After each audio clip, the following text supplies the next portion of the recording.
मी सुनेत्रा अजित पवार गांभीर्यपूर्वक प्रतिज्ञा करते की कायद्याद्वारे स्थापित झाले आहे अशा भारताच्या संविधानाबद्दल मी खरी श्रद्धा व निष्ठा बाळगीन।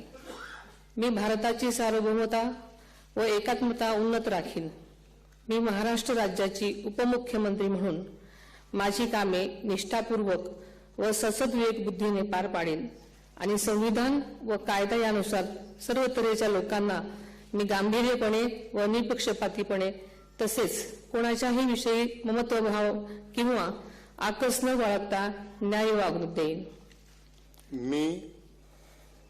मी सुनेत्रा अजित पवार गांभीर्यपूर्वक प्रतिज्ञा करते की महाराष्ट्र राज्याची उपमुख्यमंत्री म्हणून माझ्या विचारार्थ आणली जाईल किंवा मला ज्ञात होईल अशी कोणतीही बाब अशी उपमुख्यमंत्री म्हणून माझी कामे यथायोग्य पार पाडण्यासाठी आवश्यक असेल ते खेरीज करून एरवी मी कोणत्याही व्यक्तीला किंवा व्यक्तींना प्रत्यक्षपणे वा अप्रत्यक्षपणे कळवणार नाही किंवा त्यांच्याकडे उघड करणार नाही।